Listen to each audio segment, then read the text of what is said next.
Okay, we're recording. What are we going to talk about today? What's the subject? Well, I think it's and the topic that you had brought up about past lives and this and how it connects to our extraterrestrial contacts in this life. I think that'd be an interesting thing to discuss. I don't necessarily have the complete understanding of, like I was mentioning, the concept of starseeds. Some say, you decided to come here. Some say you were seeded into this place. Some people feel they ended up here accidentally. It's just a subject that I think would be interesting to explore. Yeah, me too. Connection with past lives, or what we would call past lives from here where we are anyway, is very related to ET contact, especially for those of us who are star-seeded. And what is your sort of working definition of a starseed? My working definition would be a soul who's in a human body at this time, or spirit, or an aware being who is aware of their having lived a past life in a place other than the Earth human reality. Okay. I know it's limited, but that's what There's our electronic voice again. All right, so mine's very, very similar, although I would say more than a past life. My working definition of a starseed is a soul who principally incarnates on another planetary body in another star system, and or who graduated the third dimension from a planetary body, not this one, not the Earth life. So not who just has a incarnation somewhere else. All of us have a incarnation somewhere else. But there are those souls who principally incarnate here in the Earth life to satisfy their third dimensional experience. Those are the Earth seeds. And star seeds are the ones who satisfied their third dimensional program from another planetary body in another star system. That's sort of my working definition of a star seed. A star seed is also someone who has then therefore come back into the third dimensional experience here in the Earth life to assist in various ways. And a part of the process, a part of the program of that is a reconnection with what we would call, quote, past lives. So the connecting with our past life experiences is something that naturally happens, and the coming into the awareness of being a star seed. Do you have any awareness, any connection with lifetimes? I do. I have detailed knowledge of 2 specific lifetimes, and vague, fuzzy, really old things. When you were talking just now about being from another, primarily incarnated from another system, and then coming in to satisfy the 3-dimensional requirements, this really made a lot of sense to me, in a sense that it seems like in both of my lives, but the one in particular that is very closely related to this life, it's almost like a different version of the same thing is going on. And I am aware of having lost my body in a way before anything was really completed. And I do believe that that life was a 3-dimensional life. How things came from here to another place to there. I suppose it's not correct to look at it in a linear fashion anyway. It's all happening. But I have, anyway, sorry. Yeah, no, I was just going to say nobody satisfies a third dimensional program in a single lifetime. So, of course, there's going to be many lifetimes in a third dimensional experience. But tell me more about the lifetime that you're having connection with. Who are you? Do you have any awareness of what the planetary body is? What's the race, et cetera, et cetera, et cetera? What are you doing there? What was your job or role? I this is one of the main themes that I paint about, and this is a lifetime of tall. This is a female reptilian amphibian, more of an avian being actually, and she lived a very long life. This was I believe somewhere outside, possibly in an uninhabitable moon or something, a small place with very strange weather, and we were basically fruit farmers in a sense that became merchants that became like a priesthood and had conflict, and we were mostly a tribal people. In that lifetime, my twin that I speak of actually merged into that lifetime as a different sort of a being and assisted us, and a lot of different conflict I'm aware of, a lot of different choices that weren't necessarily I don't know how to say it, honest, or a lot of hiding things went on in that life. And you mentioned losing your body. How did that happen? I believe we were executed in a manner in that lifetime. I. I believe these were some sort of higher dimensional. They looked very human people. What happened?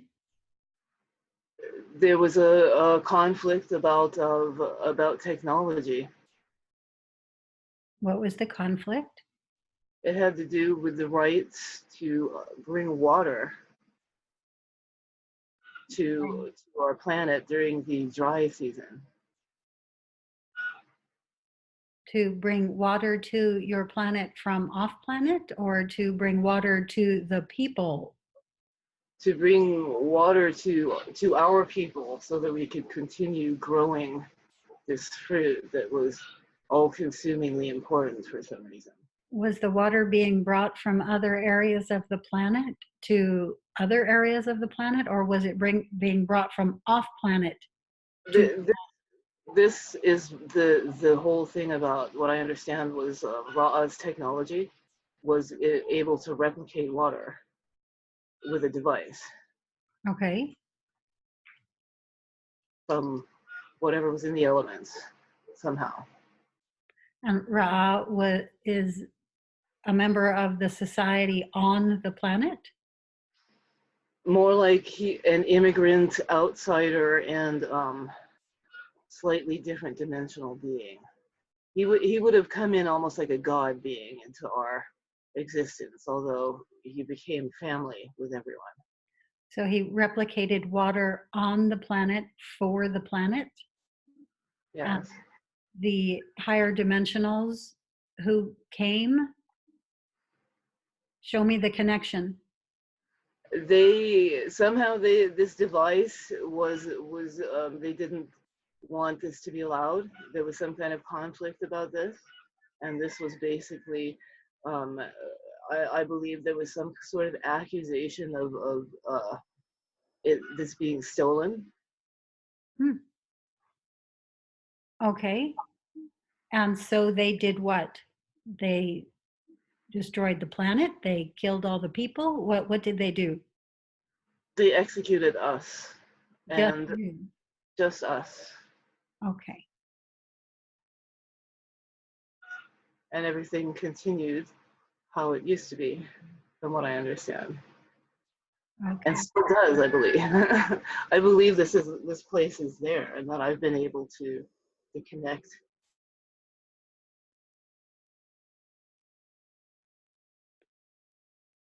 Connect in real time?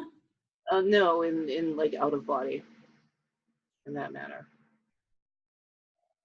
Right, but I mean connect in real time with the time frame in which you were there, or in real time in a time frame beyond the time frame you were there. That's hard. As projecting myself as I am now, as a visitor. Right, but when you go there, where are they in time? Are they in the same time frame in which you were on that planet, or is it another time frame? It seems to be the same time loop. That's what I'm getting for some reason, as if nothing has changed. Okay, so you're just reliving that lifetime up to the point of your destruction.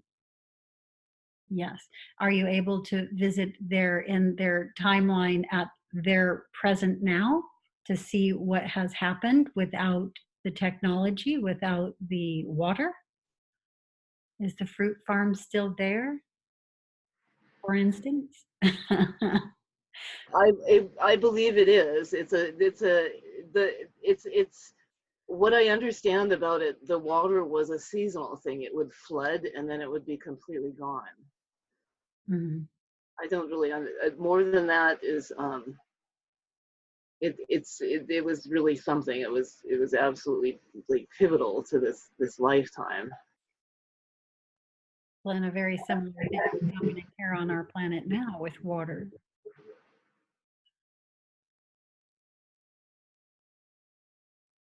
So why do you feel you're being connected with that lifetime? For what purpose? What information is meant to help you here now? I think it's personal. I think it's about personal growth, and I think it's about recognizing the tendencies that just will continue to repeat themselves, and unless I choose to let go of a lot of different things and truly move forward as a soul not anchored to a past and a moment of in time, a painful past in this or any other life. That's what I think that the main purpose of my connection is mostly personal. Hmm.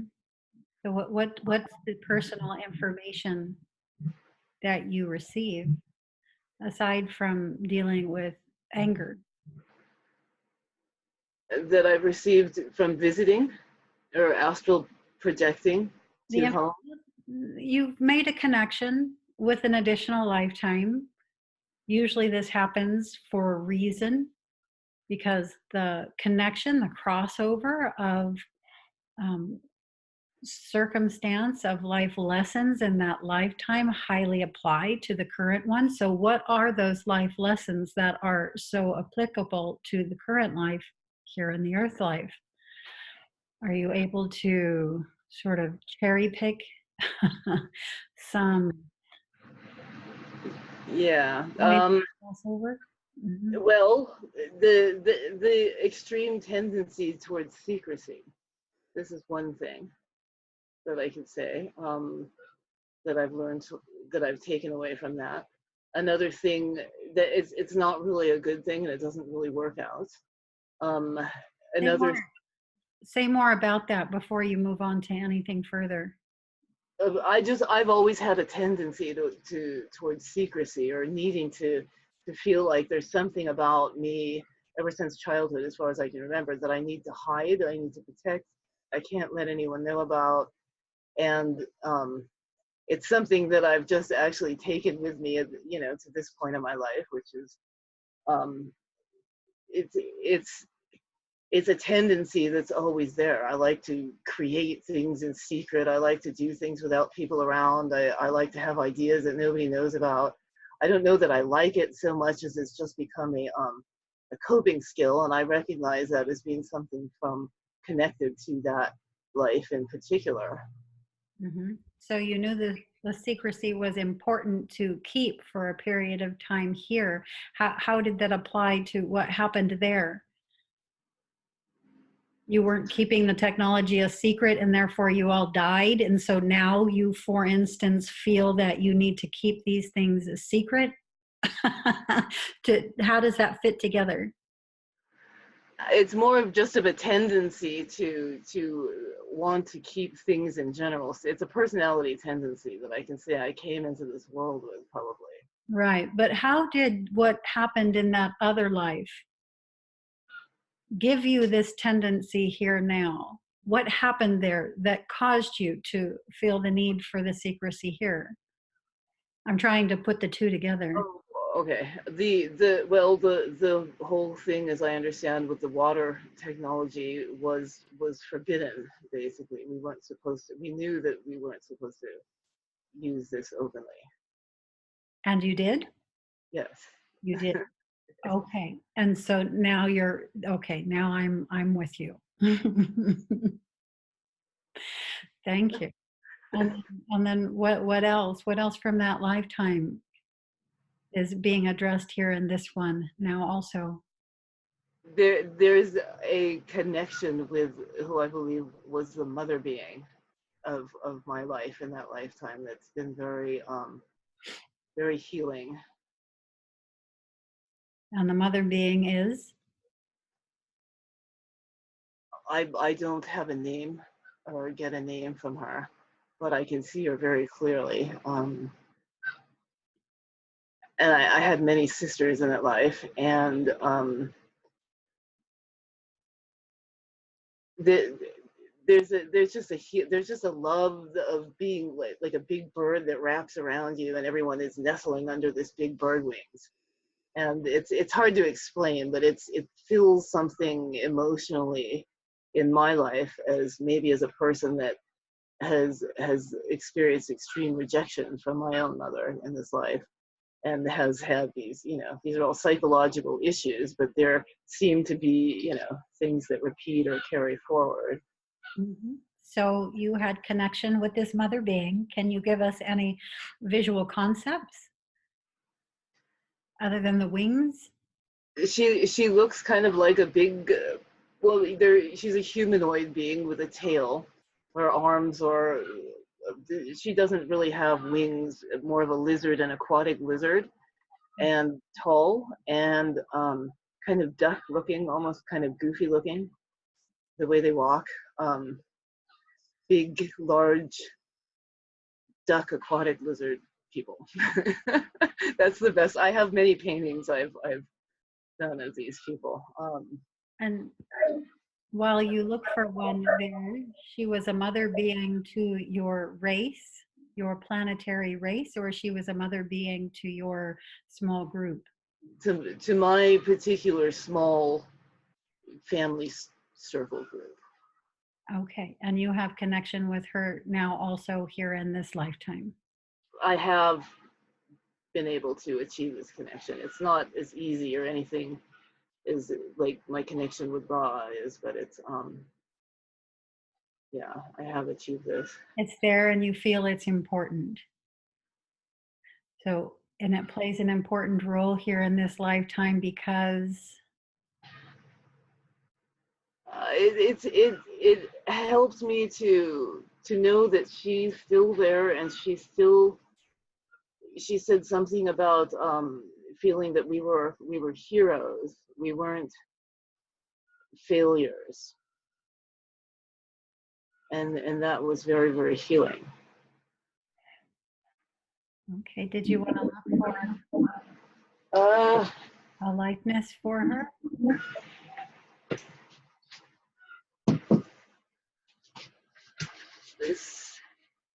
These are these people. Okay, so she looks similar to these ones.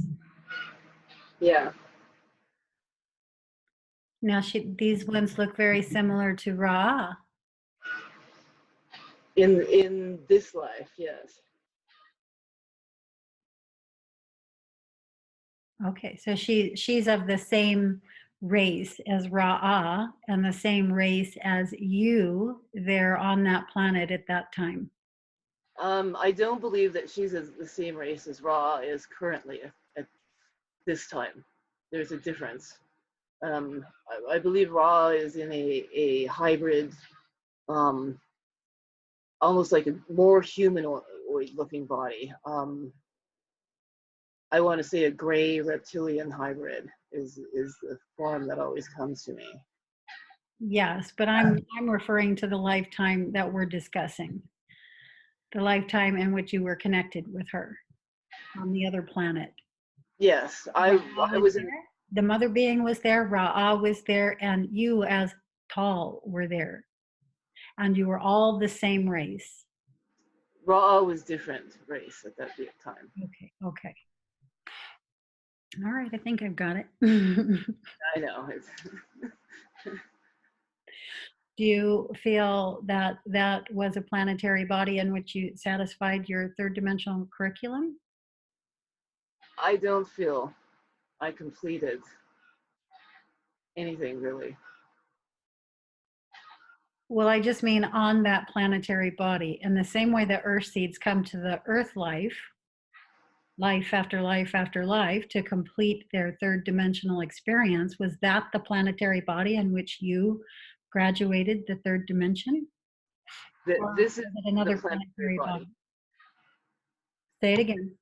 This is the area that I tend to not Earth, but my home is where I tend to gravitate around. I'm not understanding.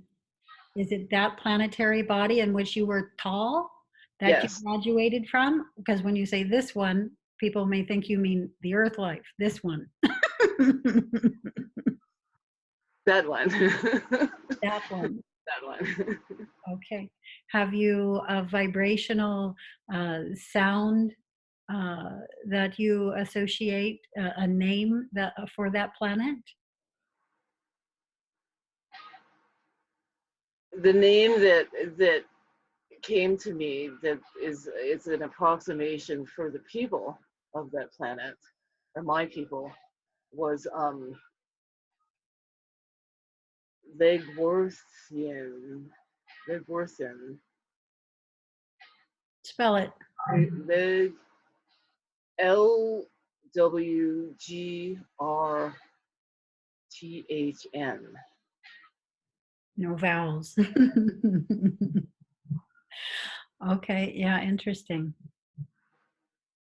Okay, and then you said you had recall or connection with other lifetimes as well. So did you want to say what those were? The other one that's fairly significant, and I feel like it was also fairly short, was I feel that I was in the body of a gray technician in a and I went in and out of the third dimension easily, and I worked on non-physical structures. I was like a student level, like an apprentice, a young worker. Explain non-physical structures. What I'm seeing is in particular is wormholes.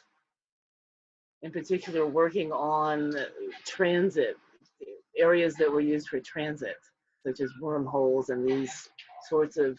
Some of them were created, some were natural. Okay, wow, fascinating.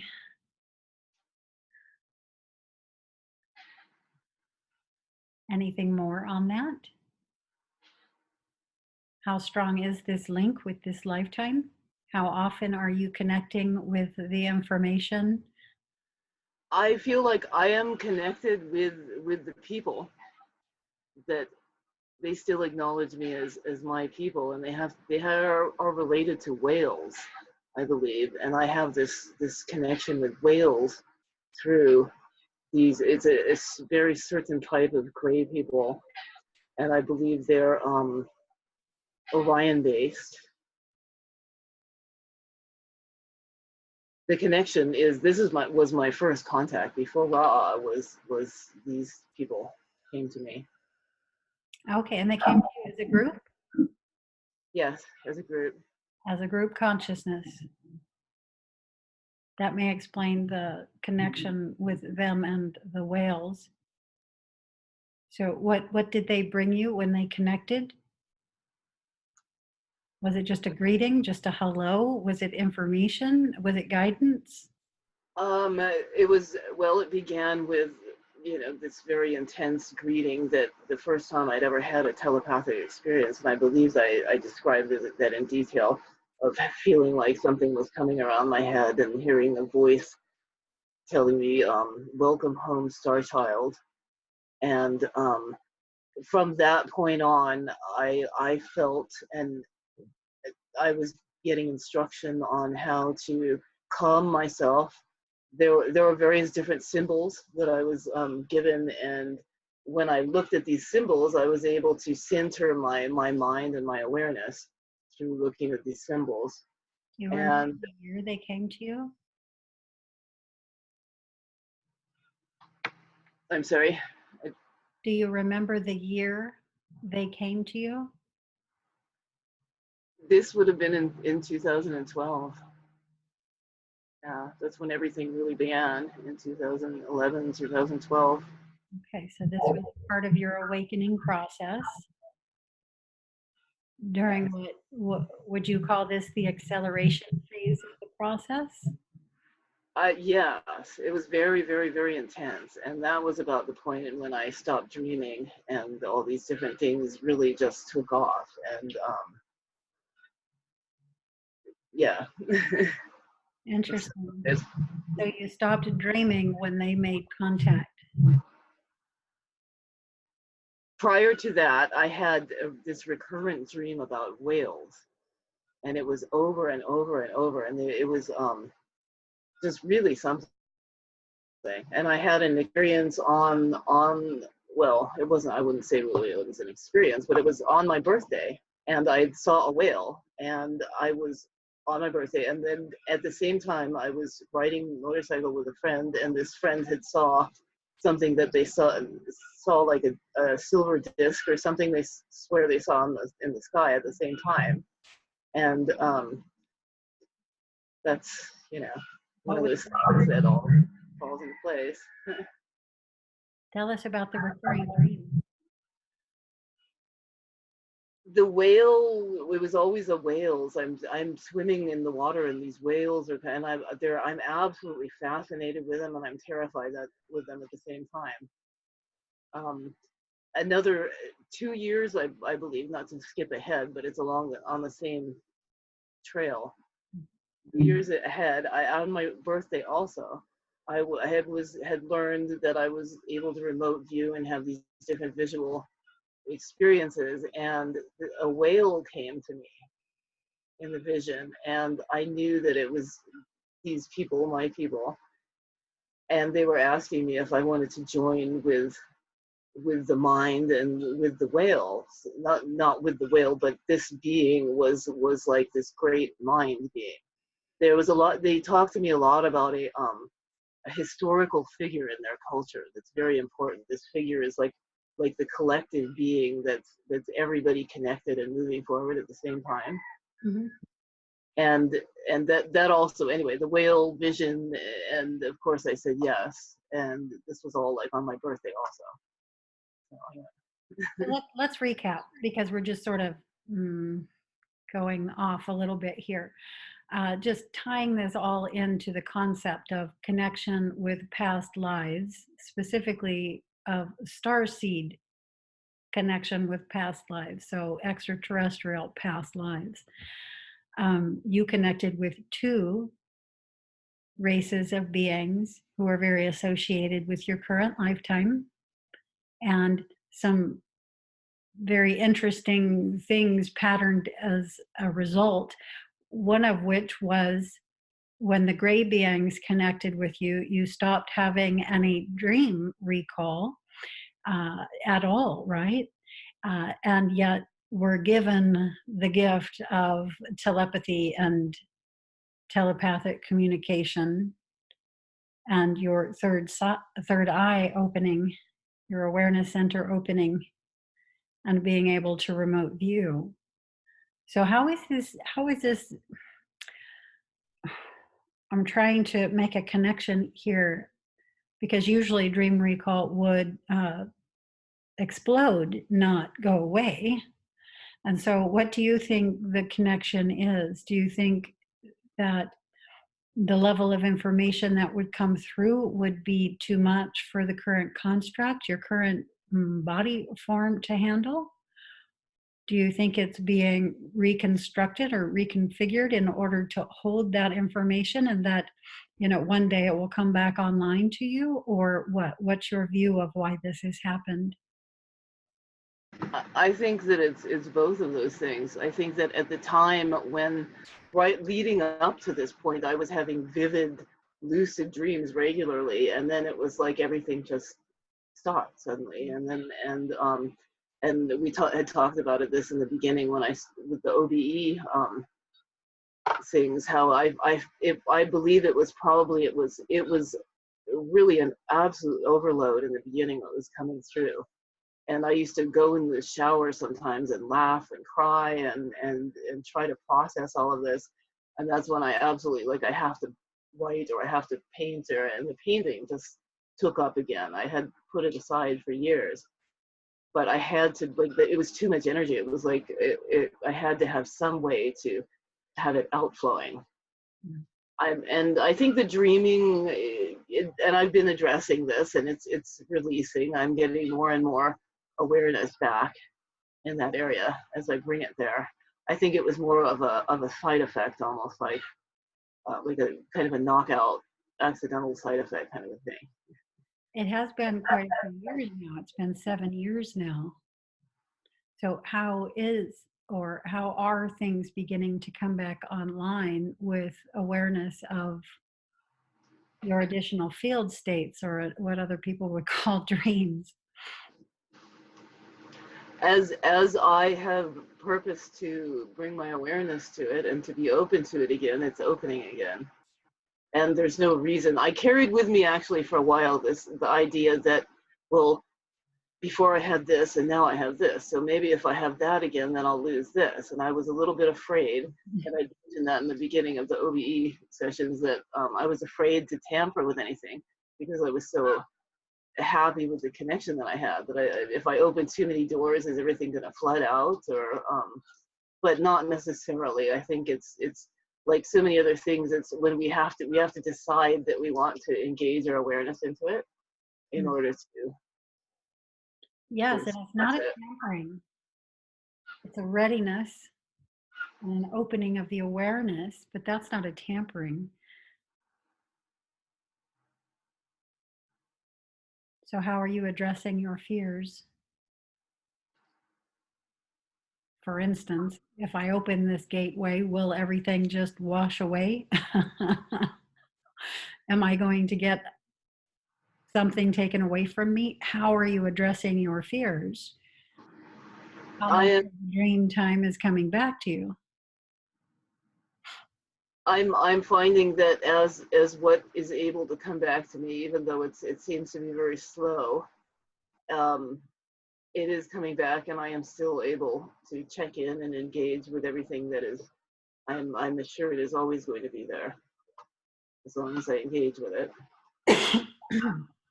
Excuse me, because we don't see you in our collective dream thread very much. This is one of the ways to turn the floodgates back on again. Pen to paper.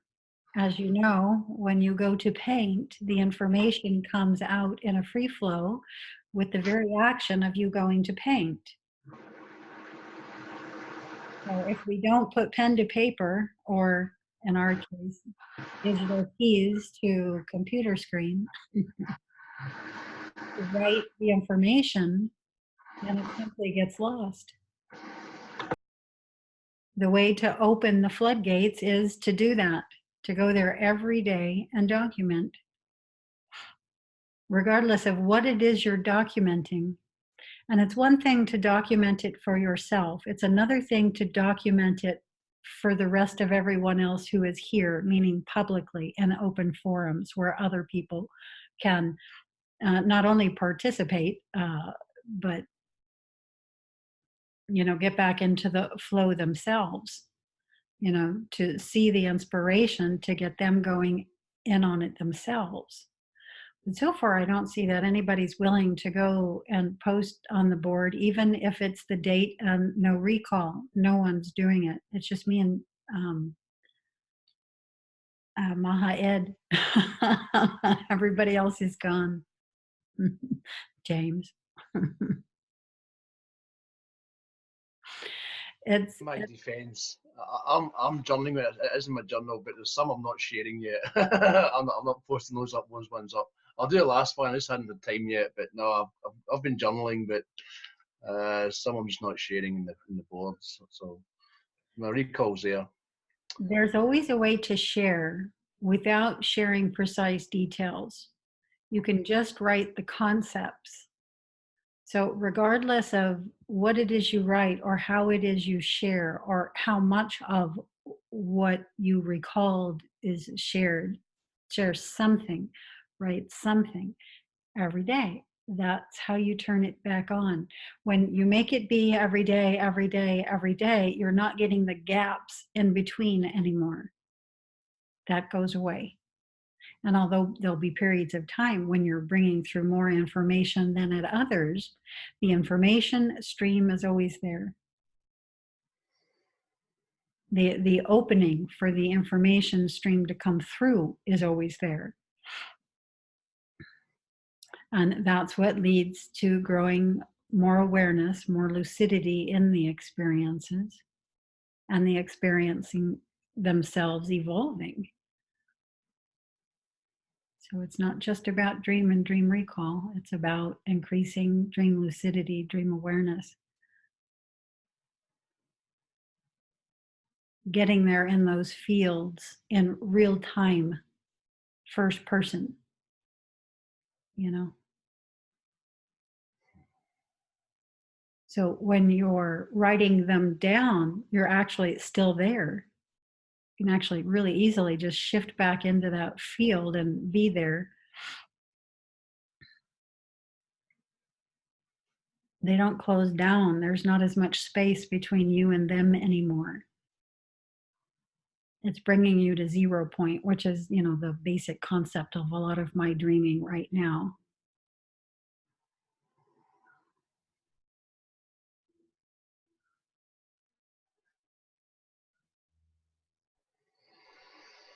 ET contact, James.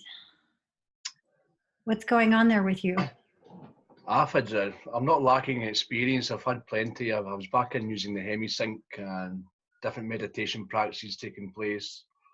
No, I've got plenty. I don't know whether to save it for tomorrow. It's probably a better conversation for the OBE, other than the ET, I suppose. But I've been into altered states, getting more information, that's for sure. Time loss, the works. Yeah, no, it's been a fun and eventful few days. Physiologically, my head is absolutely buzzing. My third eye is really buzzing. Hands are full of energy. Feet. I'm going into altered states, but it's like a second of a daydream, in out, in out. But I'm losing massive, like half an hour time scale. To me, it's just a second, but it's in time scales. I'm losing half an hour and an hour at a time. But I don't have any recall of what I'm getting experienced other than into the awareness and coming out of it. Just like a small little daydream, boop, boop, in and out. I heard you talking about past lives. I got that just today, but another past life, and I'm back in Egypt again, floating inside a pyramid. I'm floating inside the pyramid. There's Ra just vibrating, Ra just vibrating all over the place, and there's a passageway lights up. A kind of flame comes on, and a passageway. I haven't been down into the passageway yet, but I'm sitting floating in a pyramid. Something to do with the pyramids again. I'm back in there with past lives, whatever I did in there. Just chanting Ra, and that's vibrating in there. It's quite nice. Having that when they go. ET contact. I was doing the mirrors, the gazing. I'm just getting lights. It starts off with the white. Before you move on, the connection with Egypt and Ra, this is very ET contact. So Yeah.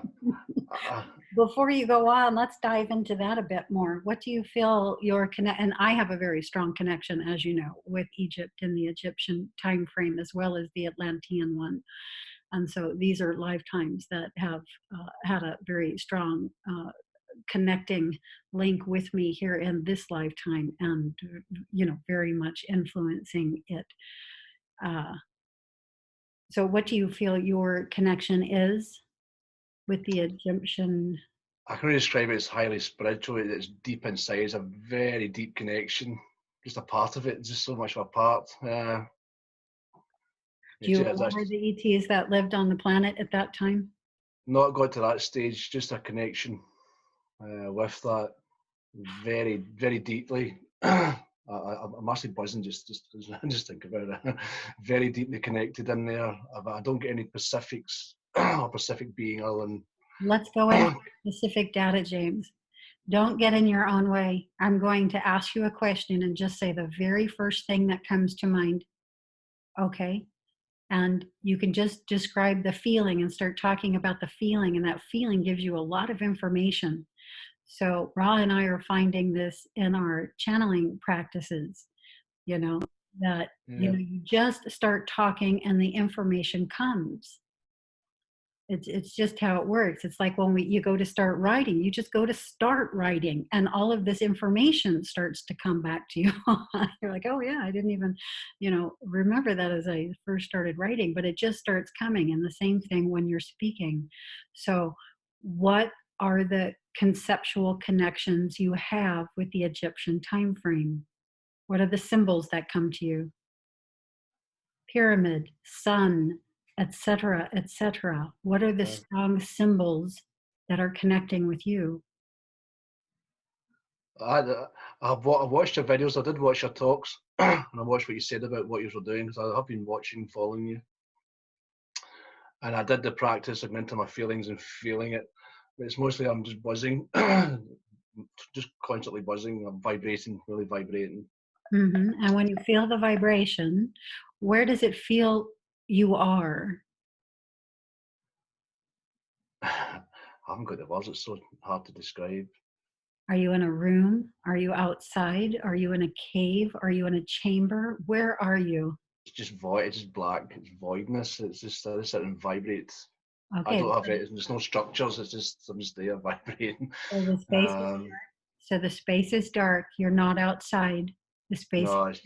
You're inside a structure. Feel for the structure. See if you can see if the structure is man-built or natural. Are you in a cave, for instance, or are you in a structure that was built by the hands of man?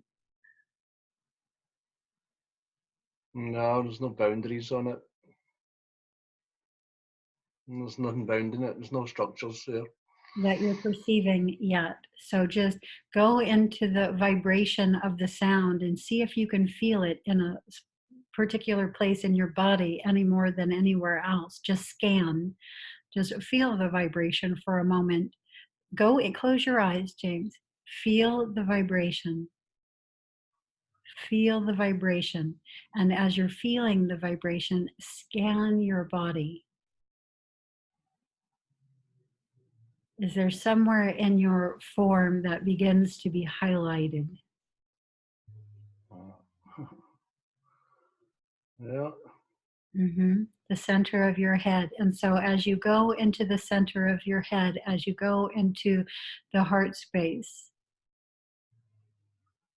what is it that you feel you are doing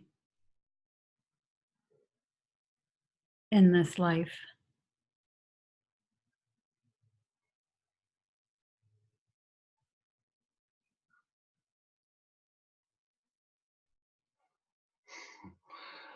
So Are you a worker?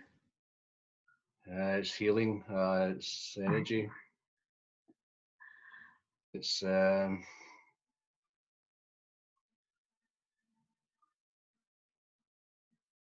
transmit energy. Mm-hmm. To transmit it. Are you working directly with energy, or are you working with devices? It's direct energy from Mm-hmm. And are you working with this energy with other people? Or are you working with this energy with the planet? Or are you working with this energy off planet to yourself? How are you working with this energy? The only information I don't talk about. I've had this a couple of times over the years, so I just don't talk about this part because I hardly believe it myself sometimes. What I work with, but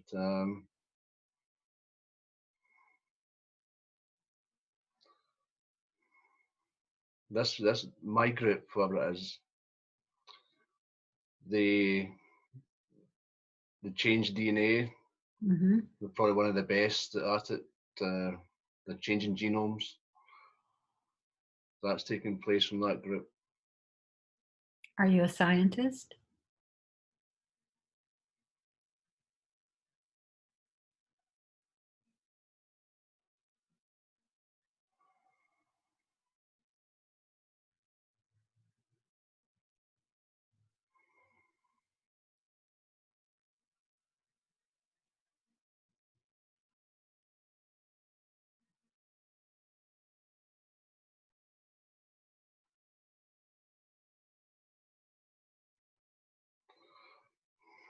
Are you a priest?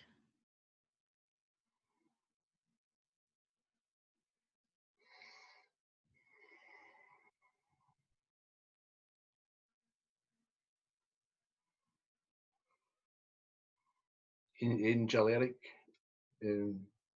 angel beings, light. You are a part of the extraterrestrial consciousness that was here on the planet at that time?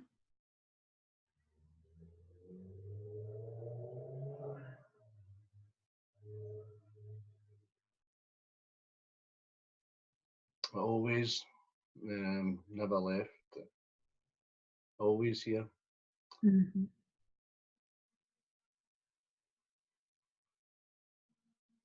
For what purpose did you come? I got. I'm not getting this. I'm trying to put into section. I'm not getting galactic here. I got a bit further here. Is what would source it?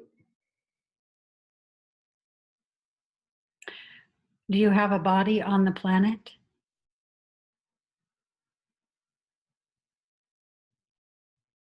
I just get energies. Are you in a lifetime, James? In a lifetime in a body on the planet at that time? No. No. Okay, so this is an indirect experience.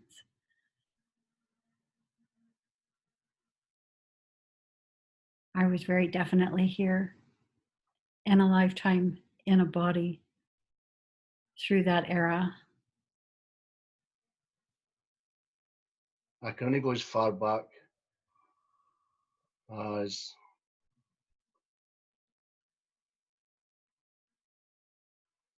12,000. I can only go back to that far. I can't push it further back.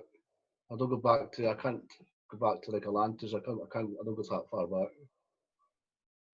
But I incarnated in the Egyptian era. That's when I started the physical. Mm-hmm.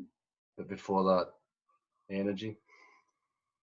So there were many beings here at that time frame, and this would include the Galactics. They were here, and six-dimensional galactic consciousness would seem very angelic to a 3D peoples. Their capacity would be absolutely enormous in relation to our own. Their knowledge, absolutely enormous in relation to our own. But an angelic,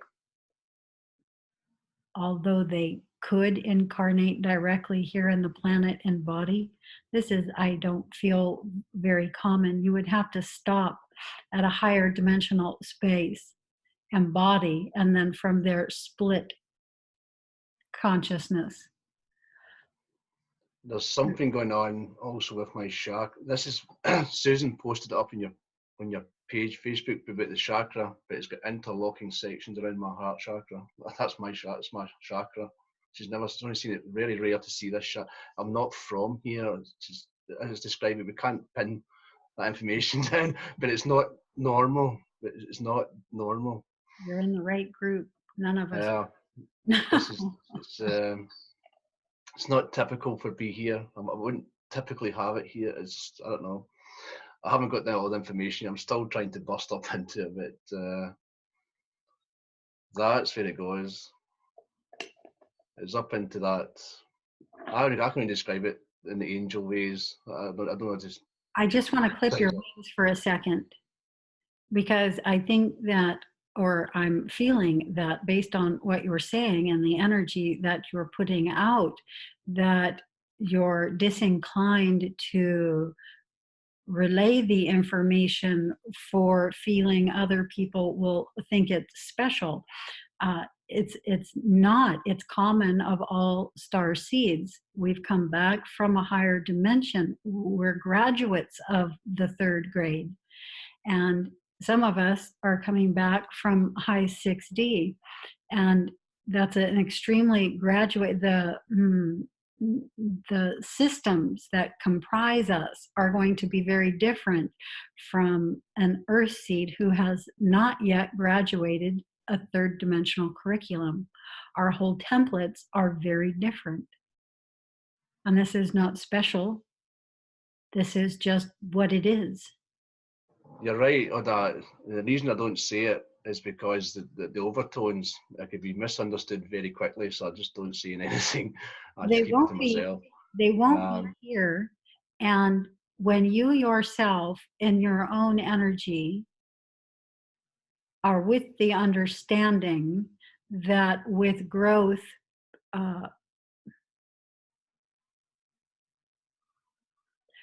comes the construction of the systems in a format that's not common, again, to someone who has not yet graduated the 3rd dimension, then you won't feel that way. You'll be able to see your own growth process from that point to where you are in your energy now, and know that everyone is capable of moving through that and growing into something very similar in their own unique way. Yeah. You know, and so it's no different than any form of growth.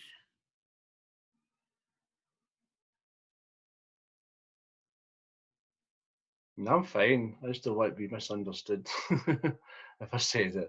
But It's that's highly religious. It's very religious stuff. It's linked with all that, and I'm fearful even saying it to someone. There's no way I'm saying it. you address that in yourself, because nobody here is going to misunderstand that. Yeah. It's Christ. It's not in Jesus. It's a Christ consciousness. Archangels. It's not just angels. They're archangels. It's really connected with the Christ. Where that is. I didn't come up that. I wasn't raised that way, and it presented itself when I very first had my awakening. I couldn't believe it. And I'd done it again 2 years later. I still didn't believe it, and it's done it again. The 3rd time, it's presented it to me. This is what you are. I'm like, oh, okay, whatever. But It's I don't fun. know what to say. It's fun. Yeah, I'm enjoying it. It's just like what? But I can't. It's hard to sort of talk about it, you know. And it's beautiful, but it's not special. It's not No. special because everyone comes from this. Yeah. We all came from it. Yeah.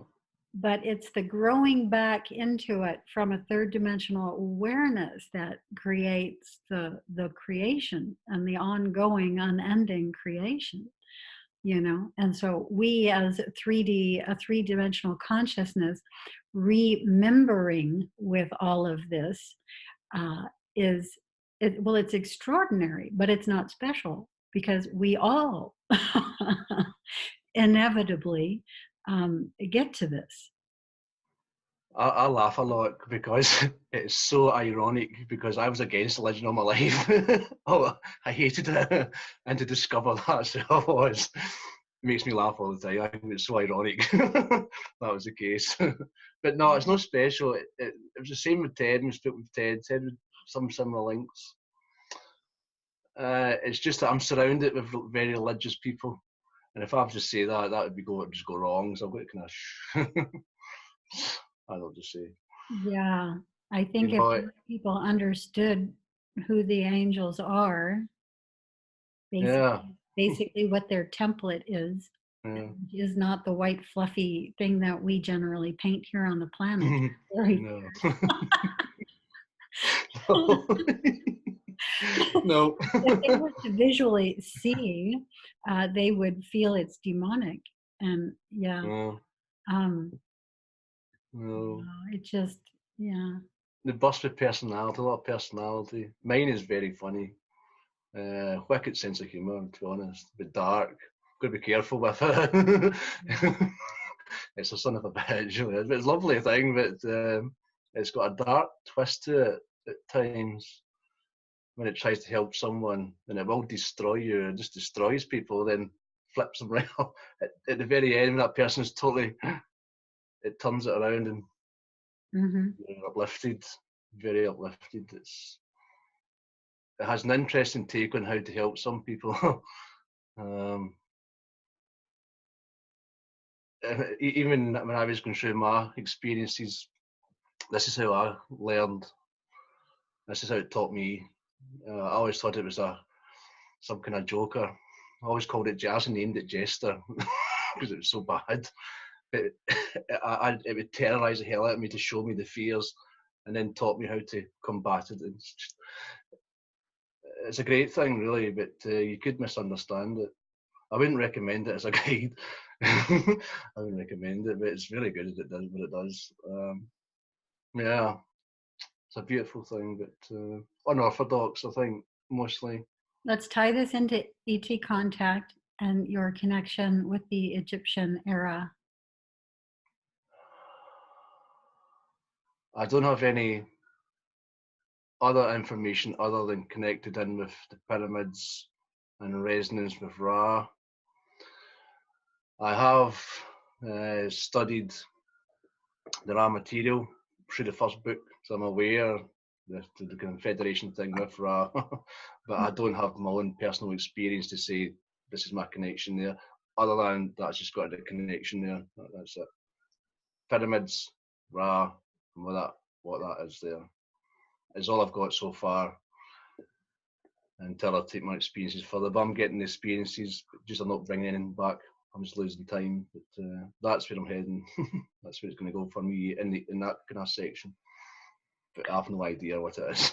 My connection with that era is so strong, so regularly that recently, when I had the opportunity to ask a few questions of a channel, I asked and wanted to know very clearly, what is my connection with the sun?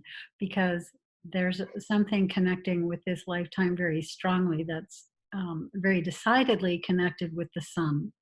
And me in this lifetime, I do have to be outdoors. I am absolutely transformed into more of my priestess or goddess form when when I get the sun. You'll see my appearance change very dramatically to be more female and more feminine. And anyway, what was brought forward was a lifetime. I believe it was more Aztec, but it had to do with the pyramids. Yeah, in which I was that guy at the top who chose the people to be sacrificed and did the sacrificing.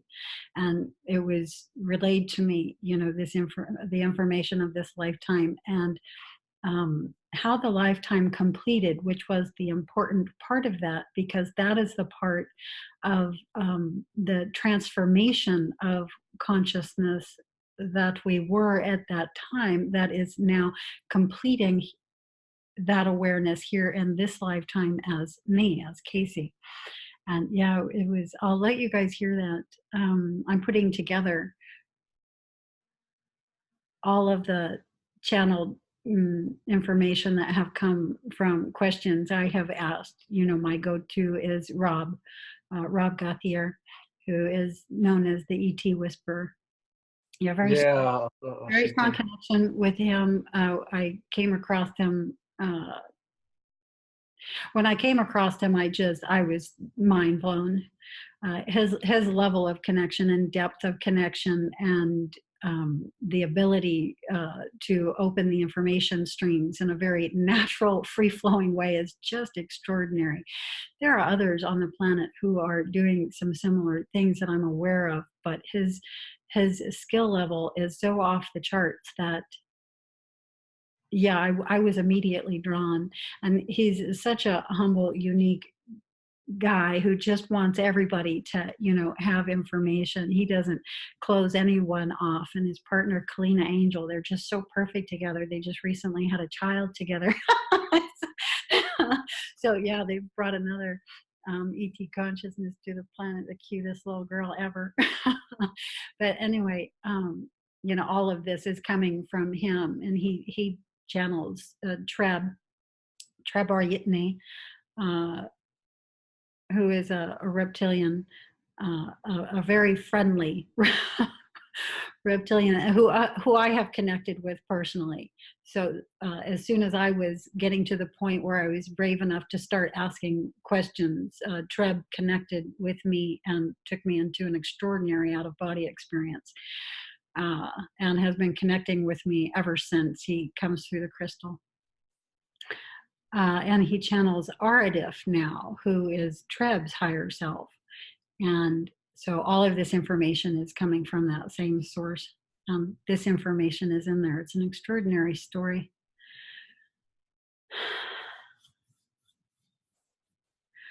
I have a lot of connection with lifetimes. I almost wouldn't even know where to begin. There is so much and so many. The Atlantean one, in which I was an Atlantean priestess working very heavily with the ley lines here on the planet, meaning connection, a deep level connection and transformation with the planet itself, specifically with the azurite crystal. That lifetime connects with me in a way that is very meaningful for me.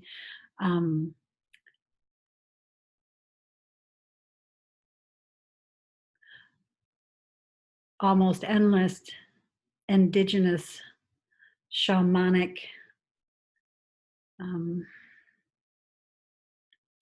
mother working with the earth energies type lifetimes that connect with me. So many that I engage with it almost as a collective consciousness. There's so many of those lifetimes. It's hard to individuate them out. But one of them is Mesahari, who was the very first to connect with me, and my first very conscious shifts out of body. Some really interesting information came through the channeled material also about Mesahari. It was interesting because in the experience that I had, in the out-of-body experience I had, there were two of him. One was presenting as a 15-year-old boy, and the other, was a young man in his 20s. And they were carbon copies of each other. They were both dressed exactly alike. They were just different ages. And I don't know if I ever told that information to anyone. And yet through this channeled information, I was told that Mesahari is a being who can incarnate in multiple places at the same time, and that he was incarnated on two planets in the same body form with the same name.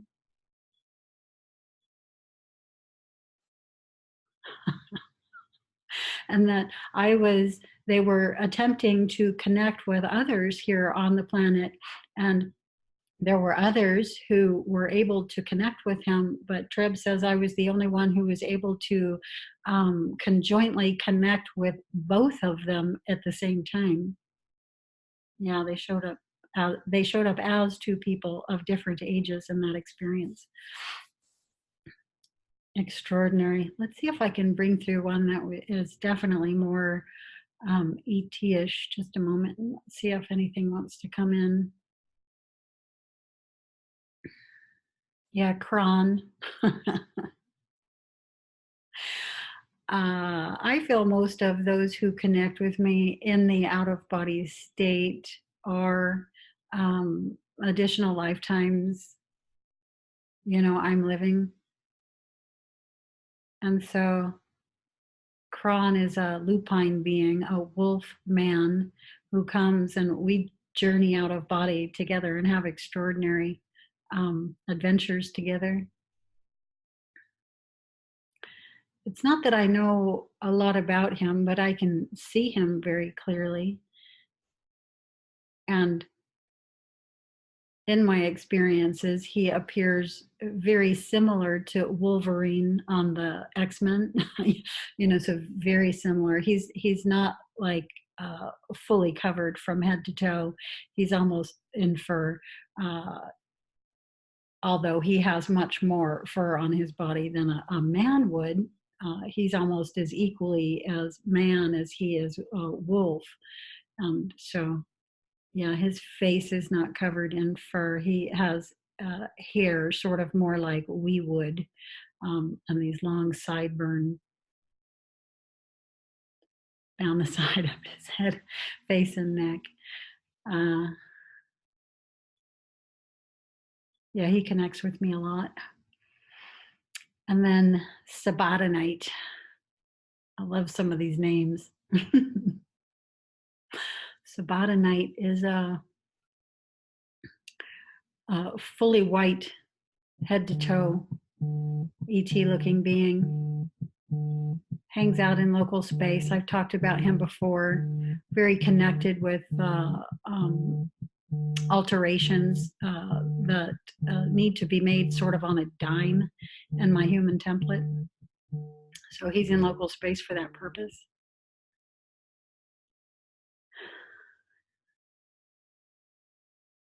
What else? Does anybody have questions?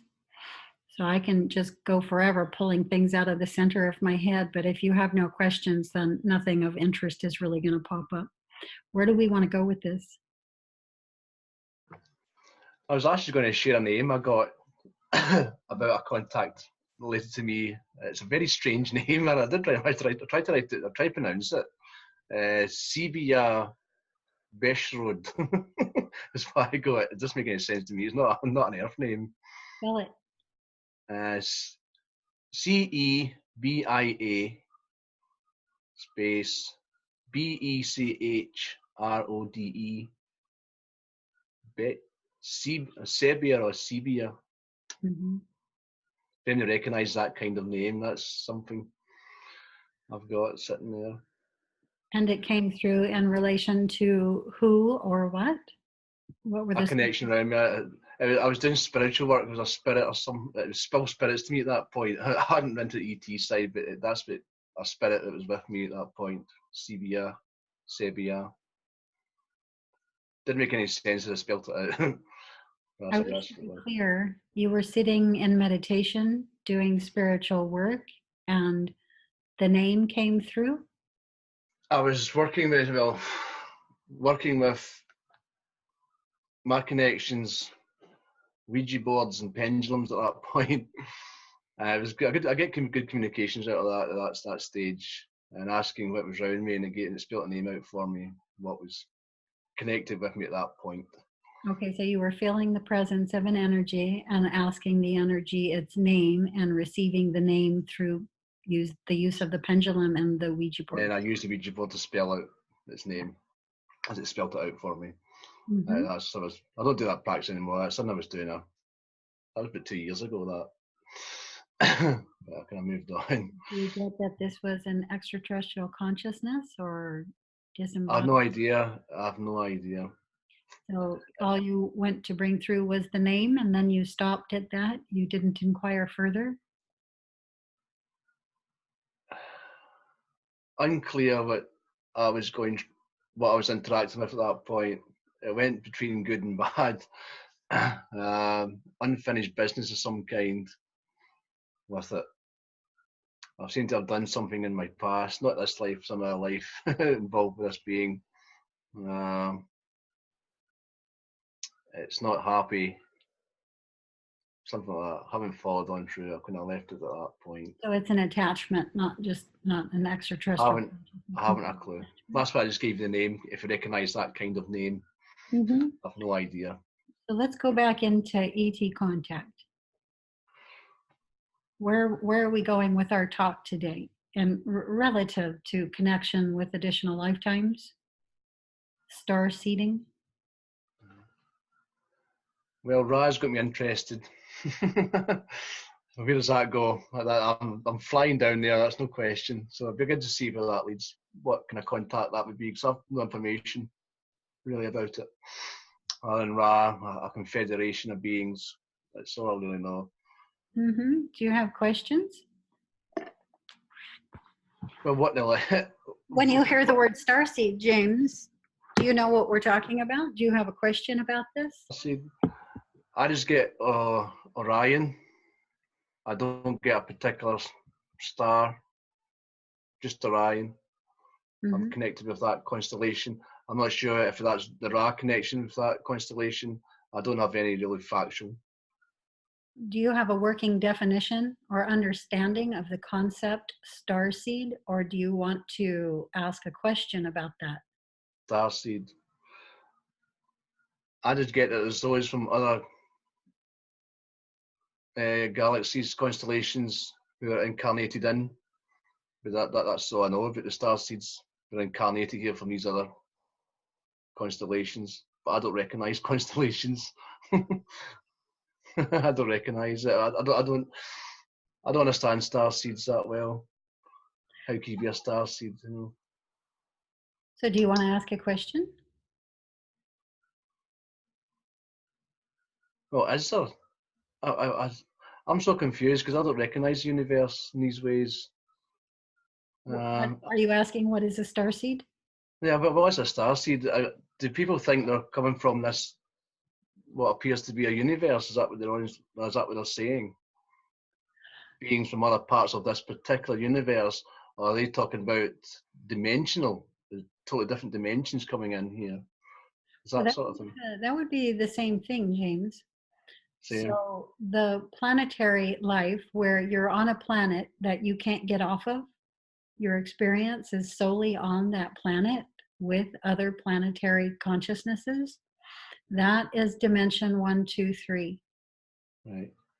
Okay. A galactic is going to be a consciousness that lives in our galactic neighborhood, but that is not confined to its own planet. Its experience territory is the whole galaxy, not just its own planet. But is there a galaxy? So let me just say that is dimension 4, 5, 6. We could say the 4th, 5th, and 6th grade. Okay, you just go from, in the same way we go from elementary school into junior high school. We go from that planetary experience, that third dimensional experience, which is dimensions 1, 2, 3, into a larger sphere, galactic space, in which we now can travel the galaxy, not just our own planet. So it's a larger experience territory, and that's dimension 4, 5, 6. Going out from there, we become universal. And we have access to the entire universe, all planets and all galaxies in the whole universe. And that's dimensions 7, 8, 9. So you can see that the dimensions And the experience territory are just different ways of saying the same thing. So first we are locked in on our own planet. Our entire experience is on our own planet and with other consciousnesses here on this planet. Right? You see, I don't recognize planet. What planet? There is no Sure. planet. Yeah, there is no planet. There is a planet, and The information of what appears a planet, what appears a universe. There is no universe. There is no space. That's why I have so much trouble dealing with it.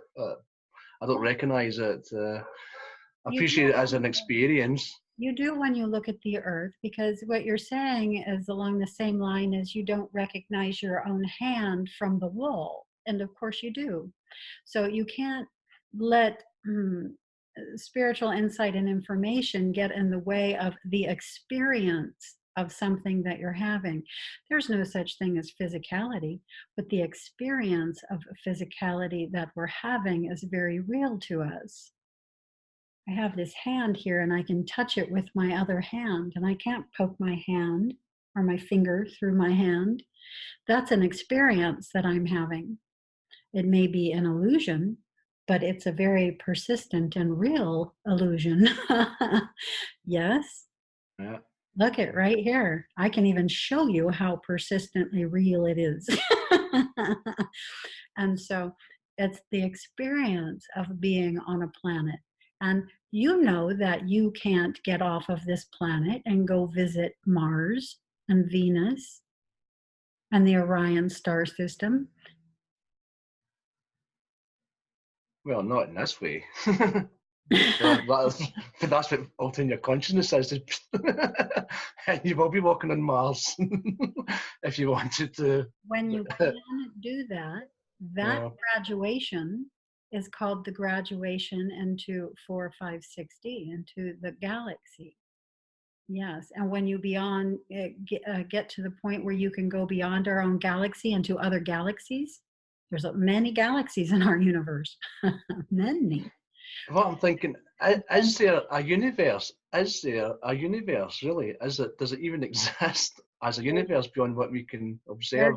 There's the experience of the universe. It's all in the dimensions. It's all about the experience of the idea of a universe, the experience of the idea of a galaxy, the experience of the idea of a planet. So the experience you're having, as you know, is very real to you. You seem to be this person called James. James seems to have had children. And it's very real to you, and it's meaningful to you. You can't say, I know that your children do not exist and that they're not meaningful to you. They are. And it's that experience that is very real. But they are and they're not. I know them in two ways. It so scrambles my mind sometimes. I know my kids in two ways. Yes, and my little boys running about there, but also I'm also aware that they're not either. It's just it's so weird. But yeah, Crossing the street and was about to be hit by a car, they're real enough for you to get them out of the way. They're real enough that your heartbeat likely accelerates. They're real. So don't be afraid to, in the stage of learning, first there's just the physical reality. And that is reality. Nothing else is real. And then there's a graduation of consciousness where you begin to realize that nothing that you have ever thought of as real is even there, you know. yeah. And then there's a graduation from there in which you realize that, well, I'll just say, because that could be very long, where you have a greater awareness. So what isn't real is also real. The Buddhist monks have a koan that's very famous, and this koan is studied by most students, and it's 3 lines. It simply says, first there is a mountain, second stanza, then there is no mountain, Third stanza, then there is. And this is the graduation of consciousness. The simple koan says it all. First there is a mountain. First there is physicality, and physicality only, right? And then there is no mountain. Then there is no physicality. You realize that nothing that seems physical is really physical. Okay. And then there is. Okay. And so the beginning student and the advanced master say the same thing and yet mean something entirely different. And as you're going through this evolution, this graduation of awareness, things come more and more together. But first, yes, they have to fall apart. Mm-hmm. So that they can come together, so that you can be aware and see in a new way.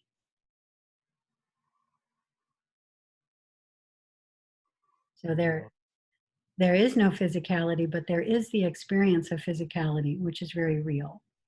And so the two are now synchronous. You're able to hold or have the cognition of those concepts at the same time, and there be no dichotomy in that.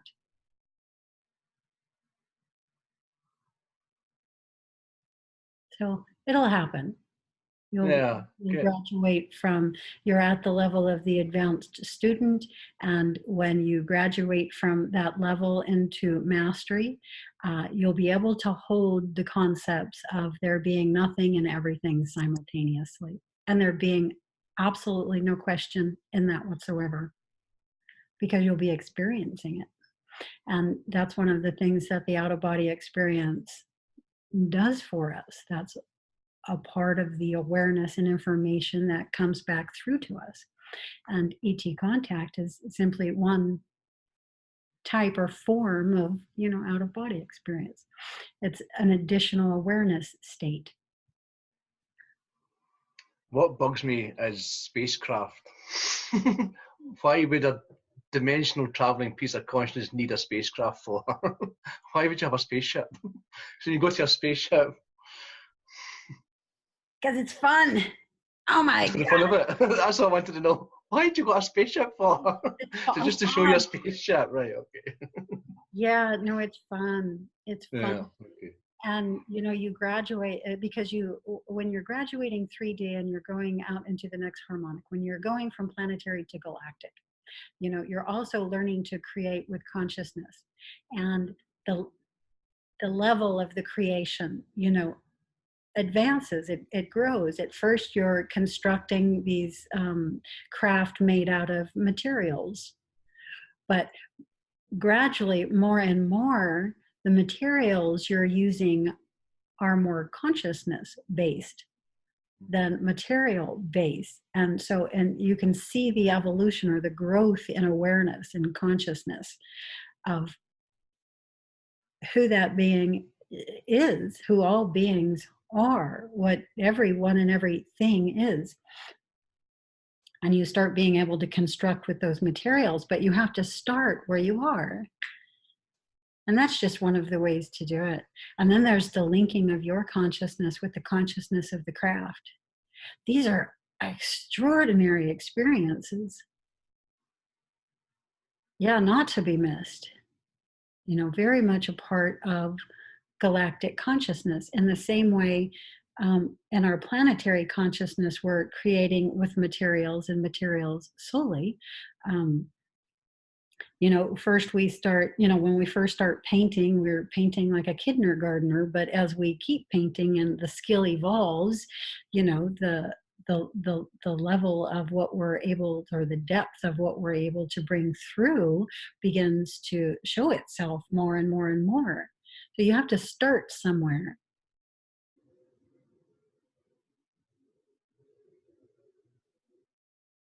And crafts are extraordinary. All vehicles are. It's just an extension of what we conceive of as body, the visual appearance. Yeah, I've just tried to figure out why they're using spacecraft. I mean, I've seen the lights, I've seen things fly off. I've not seen it, but I'm just questioning why it was. Why would you need a spacecraft for? But if that's how it is, okay. As long as I understand why that is. we need a craft to get from one place to another also. And our crafts are skateboards and bicycles and buses and cars. And so everybody uses a vehicle. And even to be here and move ourselves through our own planetary experience, we need a vehicle, a body to do that. And so this is just an extension of that idea. And more, again, we learn to merge our own consciousness with the vehicles we're creating and using to get from what we would call one place to another place, one point to another point. 4D is still very physical. They are still using materials to construct craft. By the time you're graduating into 5D, the craft are more light-based than material-based, but still using materials as well. By the time you're graduating into 6D, you're using your consciousness to manifest the conscious idea of a craft and merging your own consciousness with that craft to travel. And do you need to do that? No. Is it fun to do it? Heck yeah. I've seen a lot of different craft and they are extraordinary. And can I feel them through every cell in my body? Darn straight I can. And so it's meaningful in ways not just to the beings who are constructing the crafts by which to travel, but to lower dimensional, those of us in the grades behind them that are still learning. They move us in magical ways. Yeah, without them, there'd be nothing to even discuss, right?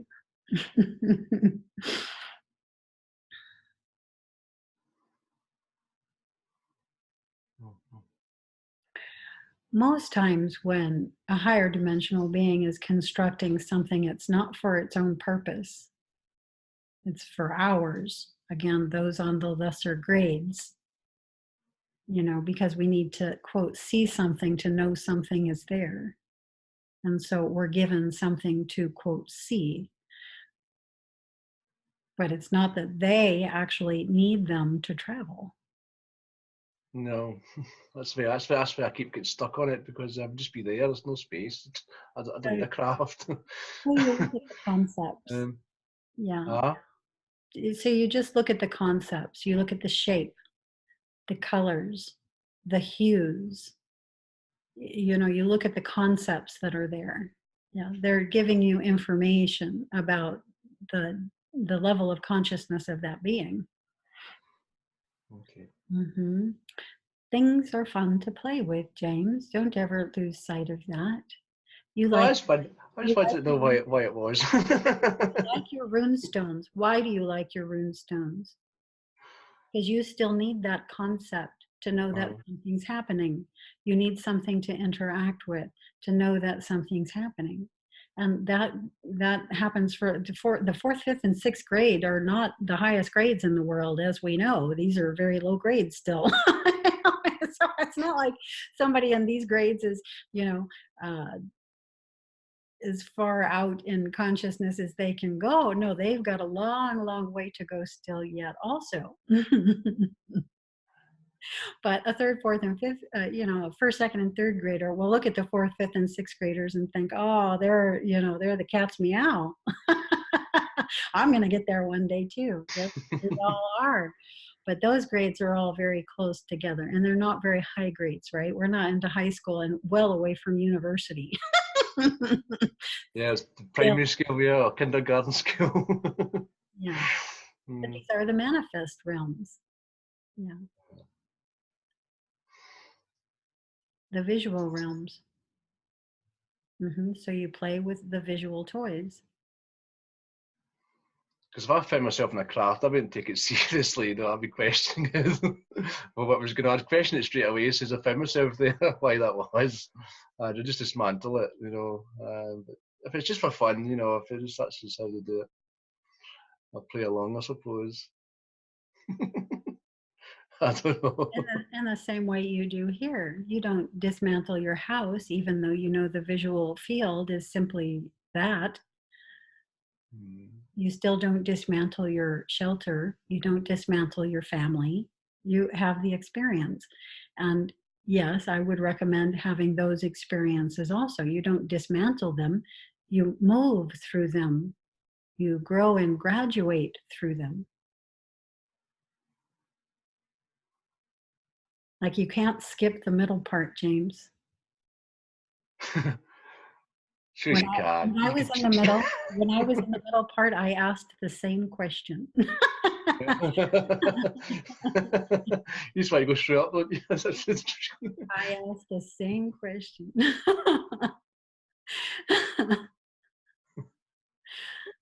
Yeah, until it's a full-on experience, you have to continue experiencing. And once it is a full-on experience, the joy in it is not something that you're going to release or relinquish immediately. It's something you're going to relish and be in awe through from then forward. I mean, at first, yeah, this was just a cup, and you know, what the hell, it's just a cup. And now, you know, it's not just a cup. Yeah. And so the experience is very different. Yeah. And those experiences are again what we grow and graduate through. You can't give them up. You can't skip them. You can't bypass the middle part. So yes, experience it as though it's very real, because in the experience of it, it is very real. It's authentically and genuinely happening, just like you are there, authentically and genuinely happening. Living the life as James in that body, doing what it is that you are. And those are the constructs you chose to grow in your own energy, to grow in your own awareness. If you skip the middle part, you skip the growth. Don't get me wrong, I'll have a blast. I'll enjoy myself. I'm going to love it, obviously. I just want to know why it was. Why it was. That's all. Well, no, I'll enjoy myself. I'll love it, you know. Yeah, I'll have a blast. I just confuse me when people talk about star seeds and constellations, and I was like, doesn't really mean anything at that point. Well, I was chasing the source, you know. It's beautiful. It's stunning. It's extraordinary. When I first started going out of body, I was just regularly mind blown every day, because I was having such a profound realization that everything that seems to be here isn't really here. How can nothing or something that isn't even here be here? I mean, just regularly mind blown. Who can do this? You know, who is doing this? Yeah, and these questions take us deeper and deeper into that. And the experience of the awe, the experience of the insight and the awareness, don't give that up. That's as amazing as anything gets. That's what the experience, or what others call the dimensions, is all about.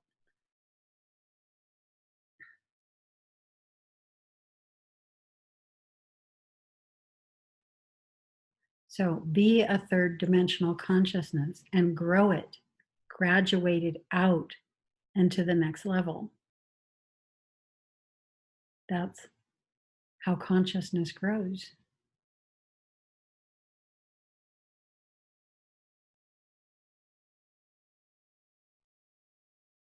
It's how it grows new beings. So I'm putting the cart before the horse again then. Yes, you have to go through the experience that you're actually having and grow it to that point. So at first it starts out up here, it's combined up here in the awareness. You know, you're having the awareness, but the awareness you're having is not yet the experience you're having. And so yes, you have to link the two. You have to fully connect the two. Well, I'm getting close to it, so I'm back on. I've got my stuff fixed for the hemisync, and that's been working a treat again. So I might as well get out, and I've been blanking out. So I'm getting there. So I'm going into the experience now. Hopefully, not too long. Keep at it. been interesting. And to bring it back into play, it all starts with your dreams.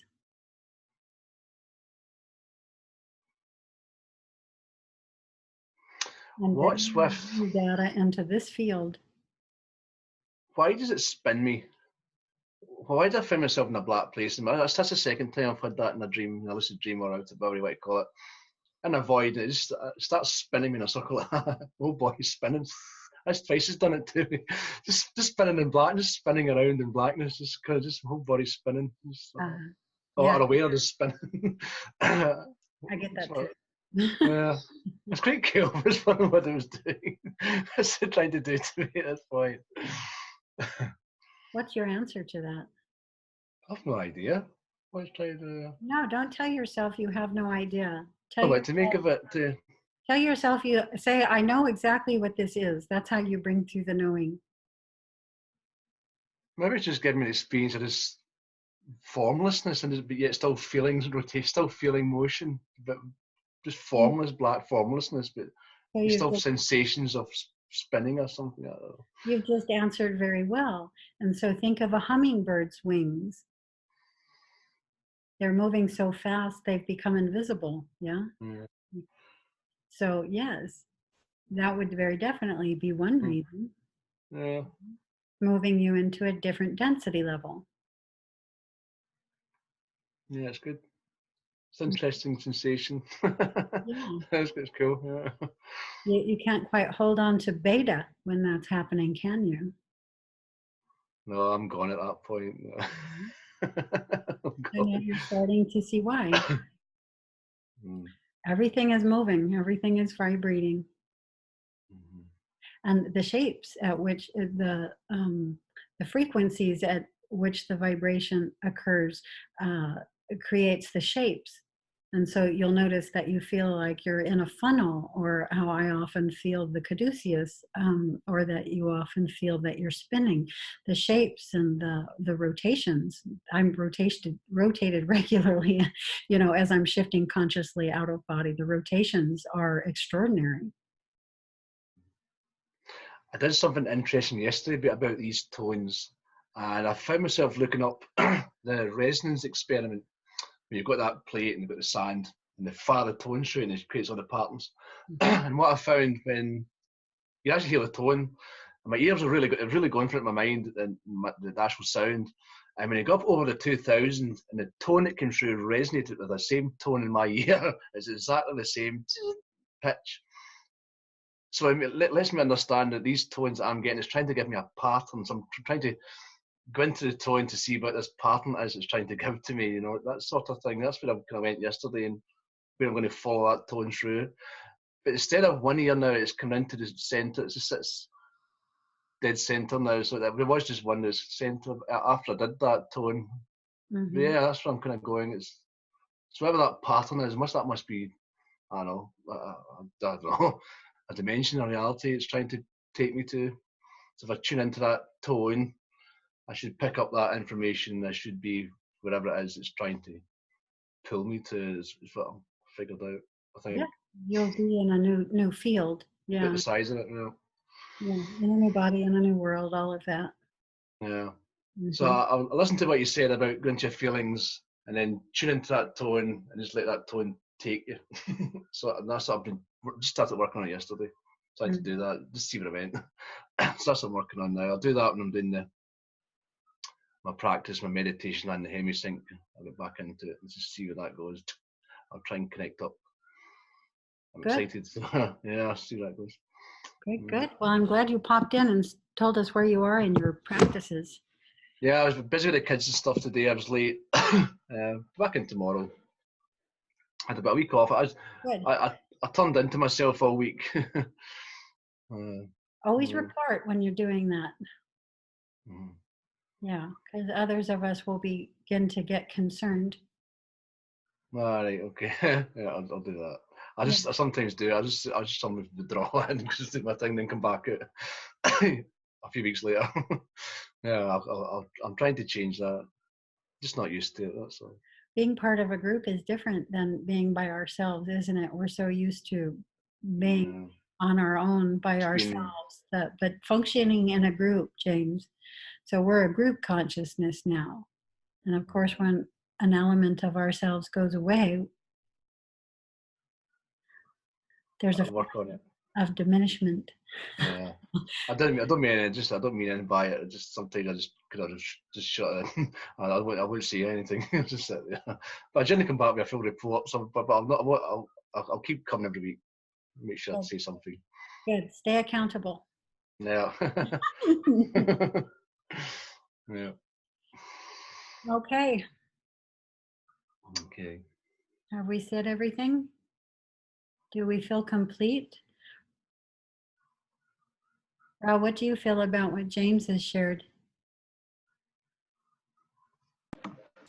When I was listening to when we were discussing the vehicles, it was very interesting. And as far as like I don't want to go too far into it, but it's this is one of the things that's helped me to determine as well. I still don't completely understand. For example, when I talk about Ra, what reality is he? Is he in the fourth or fifth dimension? Or I know that he can go in and out, and I know that he can get injured also. And one of the first strangest things I saw, he was doing stretching exercises. Well, I see these sorts of things when I'm remote viewing, and it's like, so the physicality is very there. I don't really, the reasons why people travel, and it's from going from what I understand, from one place in one dimension that can change, the vehicle can change and then go into another, come back. It's really something sitting inside of them, these different things. Why do you think the different beings create craft? To carry things from one place back and forth.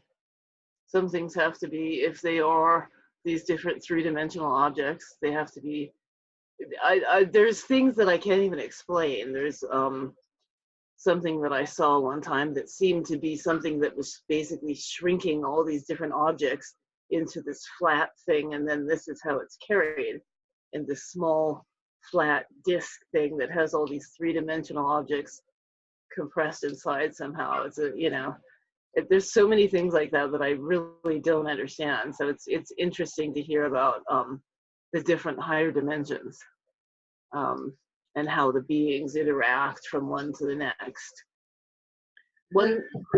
You just brought up another concept, and that is that, can you mute your microphone? And that is, thank you.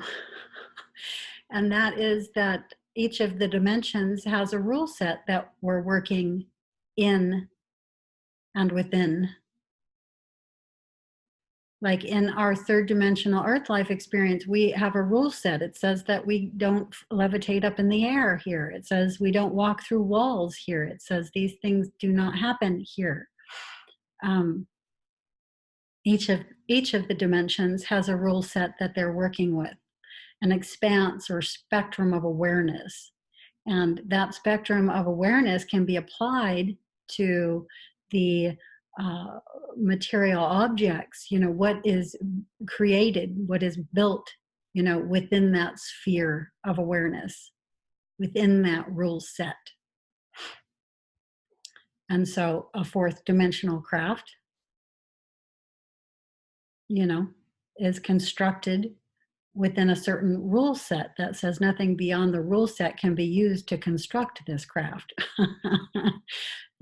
But we'll see, different people play with that rule set in different ways to create all kinds of different craft. In the same way we see that here in our own. Again, we have various craft in the third dimension, skates, scooters, hoverboards now, right? Okay, so we're seeing all kinds of different ways of working with the ideas and the rule set in 3D, buses, cars, airplanes, but all kinds of different buses, cars, and airplanes, right? Different consciousnesses are doing different things within that rule set. It's very fun. Very fun. What else?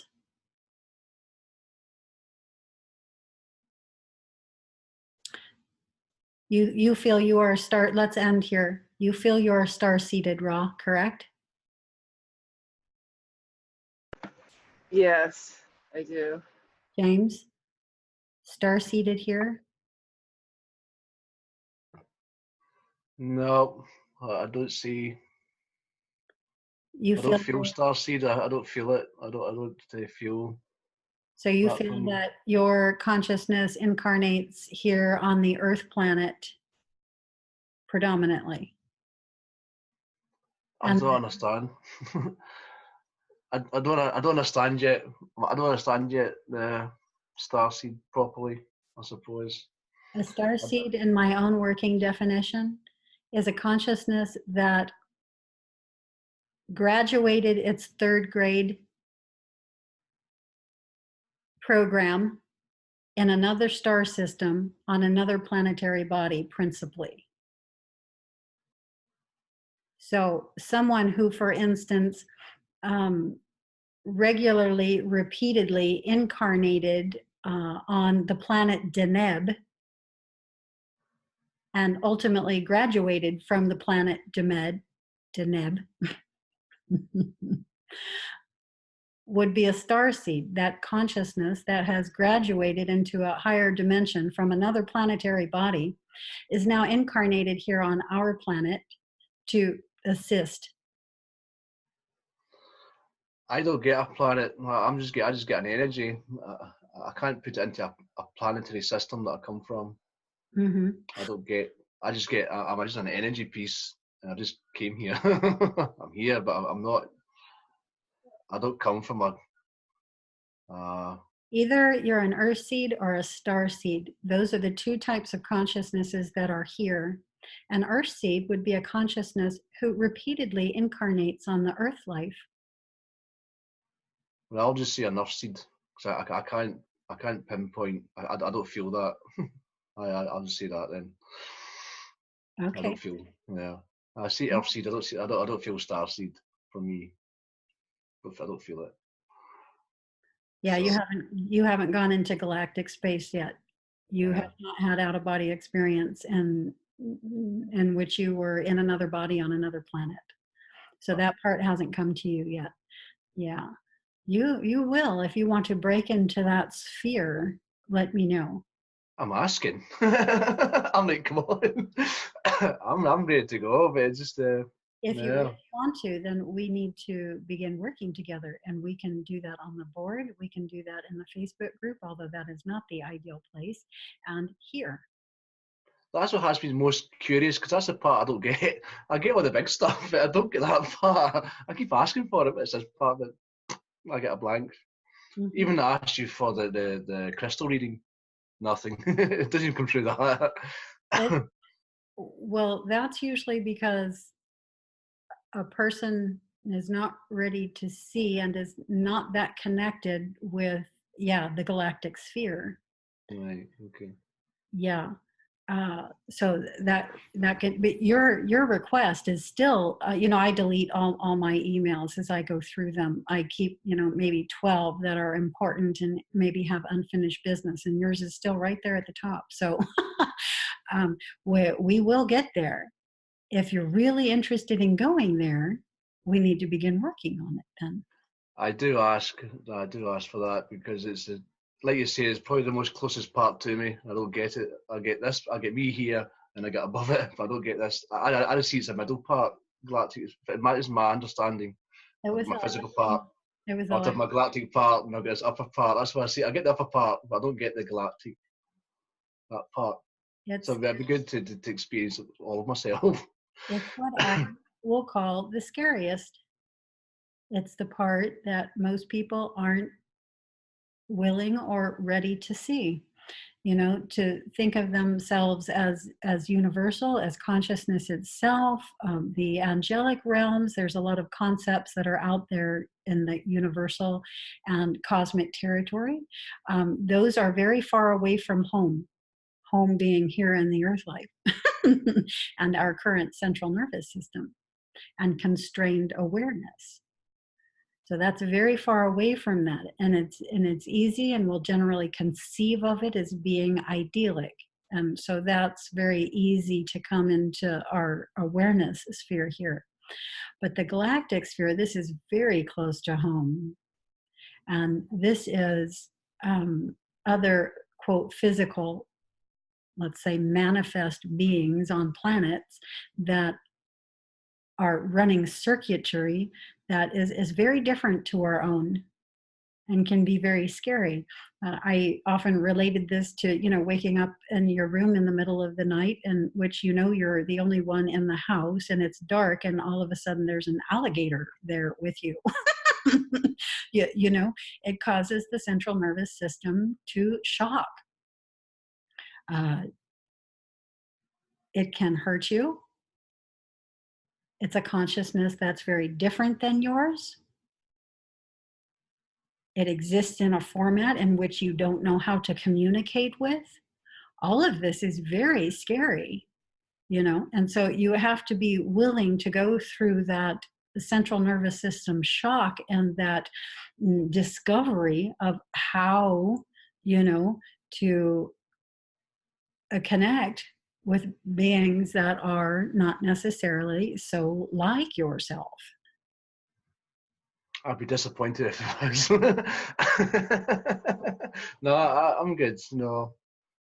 Only what your central nervous system can handle will get through. Because, as Ron and I were discussing the other day, your central nervous system is your guard.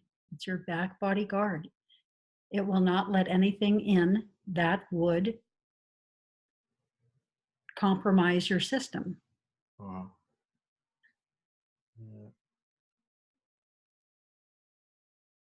This has me going. This group's helped, and seeing that other people's, like Ran, everybody else talking about it, that's helped tremendously, getting me to understand that part. That's been great. I think got me curious myself what I was here. I've only had one little one, but there's life on this planet. Let me just say this. There's life on this planet. Mm-hmm. There's almost endless planets out there. That life can't only be here. No, I don't see it that. I don't see it in physicals. I appreciate it as an ecosystem. It's just I just don't put physicality into it. But I'm aware of different beings. Yeah, that's no problem. Physicality here. Any manifest realm, any visual realm is physical.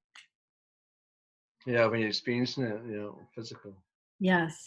So when you're in 4D, you're very physical. Just like here. 3D people can't see us because we're on a different frequency of vibration, just like you can't see channel 5 on your television if you're tuned to channel 3. It works in that same way. You have to change the dial to 5 to get 5. And, 3D people can't do that yet, generally. I mean, they do learn to at the end of their evolution cycle, but, for the greater majority, until they reach that phase, aren't able to do that. So they're only able to see here. But if they could tune themselves into a fourth dimensional spectrum, sphere, planet, and body that they're incarnated in, they would see that they're very physicalized. Everything is still very physicalized. There's different rule sets.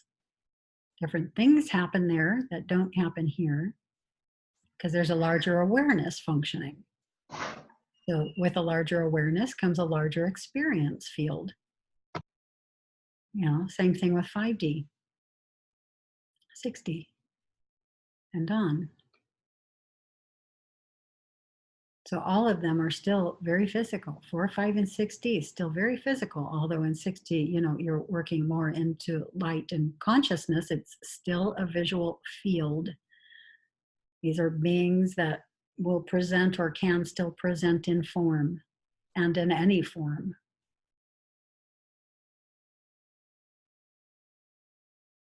They're not meat bodies the way ours seem to be in 3D, but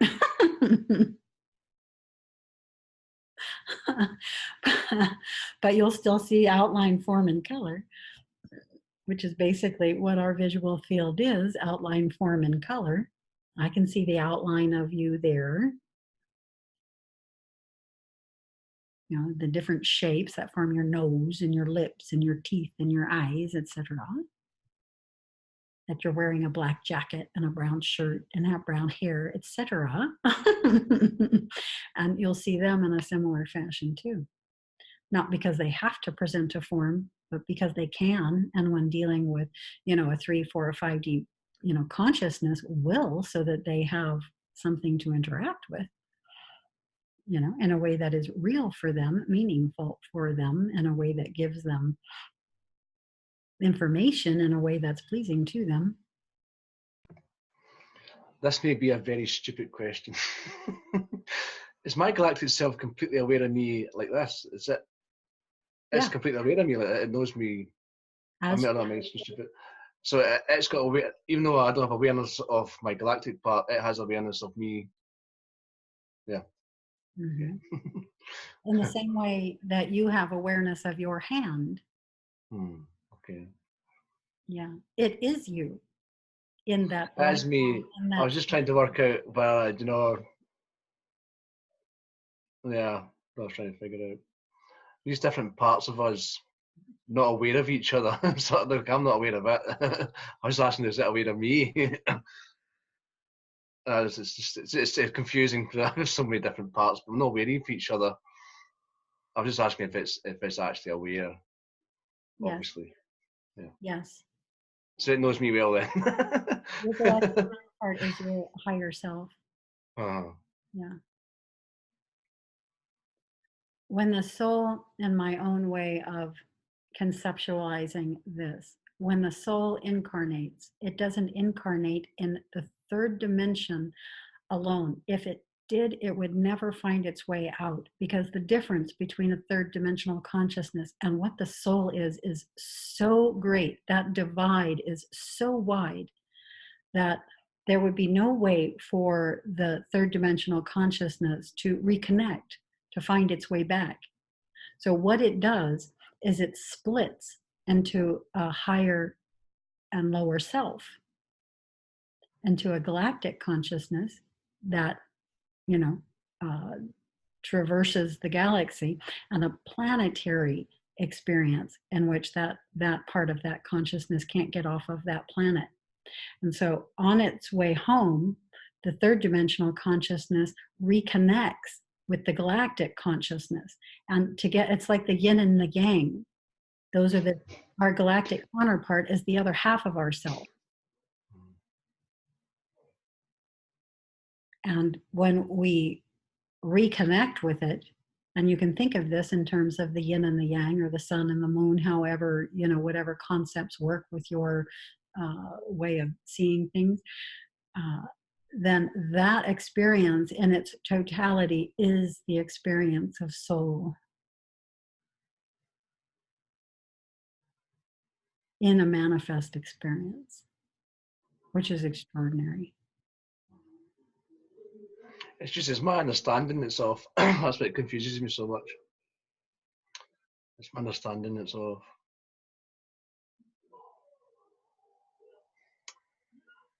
Galactic to me is just something like this.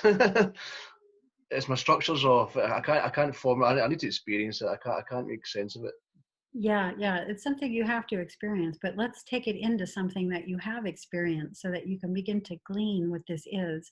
When you were in the 6th grade, you still retained awareness of who you were in the 3rd grade, yes? That awareness of you being in the 3rd grade, who you were, what you did, your size, your height, who you played with is still there. But when you're in the 3rd grade, the awareness of who you're going to be in the 6th isn't there yet. Right. Okay. Okay. Does that make sense? Yeah, that makes sense. Okay.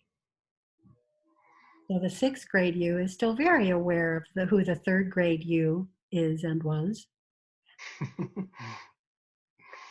Yeah. Okay.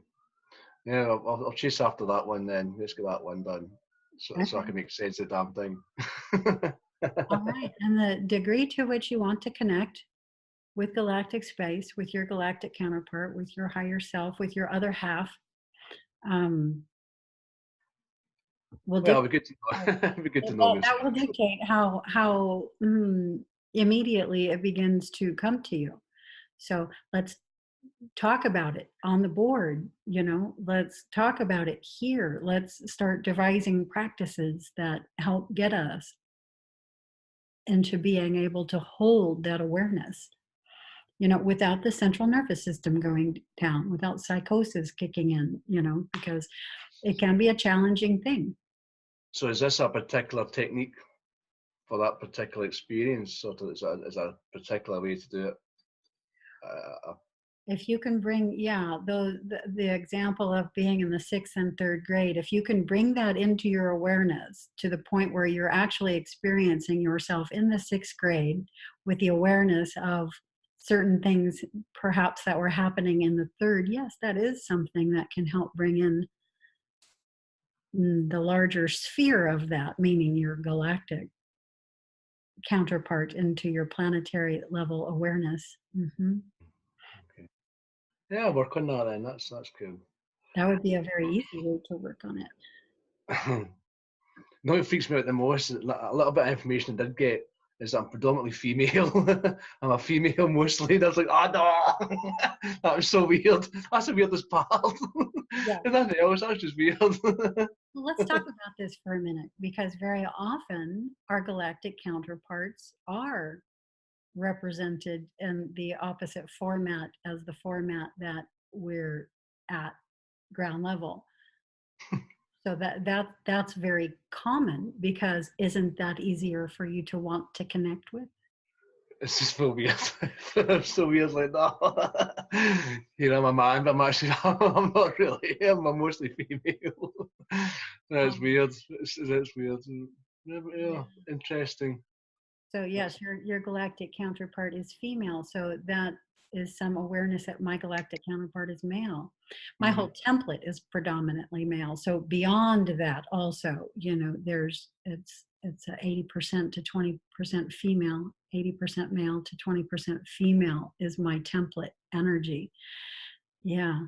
So don't let anything stand in your way. You devised it this way because this is the way in which you were going to more easily make the connections. You wouldn't connect in that way, meaning merge with another male in this lifetime, would you? Of course, you're gonna merge with a female in this life experience, and so you just created that same mirror. Yeah, well, not myself. That's so weird. Now let's go into that. Your galactic counterpart is not James. It's another being in its own right, but it's the same soul being that being and the being James. The soul is entirely genderless. It's entirely neutral. It has no physicality or sexual preference. Okay. And so the soul is being that being and the being James. It's not James so that your galactic counterpart is not James. It's not you as this person. It's a whole nother person. I hardly see myself as James these days. I've not seen myself as James in a few years. So that would be it. Okay. You're playing James. Uh-huh. Yes, these are roles. Yeah. Well, that'll be my next experience. So that'll be the space I'd go for mostly. And when you connect with your galactic counterpart, it's consciousness to consciousness. It's not body to body the way that we do here. It's consciousness to consciousness. And so, in the same way, the 6th grade James will merge with the 3rd grade James, consciousness to consciousness. It's your consciousness being aware of yourself at that stage So it's a consciousness to consciousness link, not a body to body link. Yeah. And merging consciousness to consciousness is extraordinary. Once you'll do it, you'll never want to stop doing it. And physical merging is not quite what it was before. Because it becomes more consciousness to consciousness. And if you can't find a partner that can do that, you'll have the tendency to not want to. I know that that's what happened with me. And why I've been celibate, over 20 years now, I think. I'm in my 5th year. If you did find a physical partner that understood consciousness, that could be very different. But that certainly never came to my sphere. And likely because I'm meant to focus on other things. It's not anything I ever missed because I was always connecting consciousness to consciousness through the back body with spirit, And so I have that full on experience. It's ongoing. It's not something I have to go after because I'm missing. It's constant.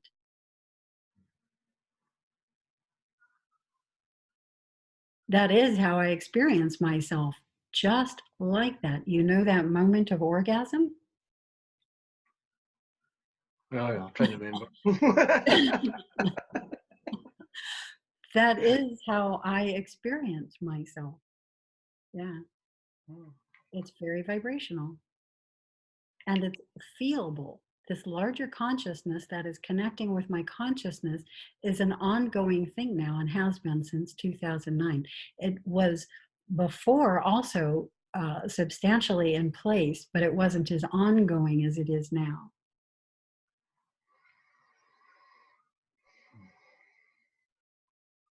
So I can link in, like right now, there's someone or something linking in through my lower spine. And so, yeah, I'm very body aware now. So this is something that makes you very body aware, because in the same way that we were talking about the semantics before, where you put the grains of sand down and vibrate them and they form a pattern, that same thing is what happens when consciousness is merging with your consciousness. It causes all the cells of your body to reform into these new patterns, and those new patterns are experiences. And you feel them. You're aware of them and you're feeling them. Yeah, and it's something that you never want to go away. And the same way people, 3D people pursue physical sex, because they don't want the experience to wholly go away. There's still these gaps in between. But this is simply ongoing. There doesn't need to be a gap in between. Because just the back body is wide open at that point. So we connect with the world through the front body. That's why we have frontal vision that only extends out this way. We just see what's in front of us.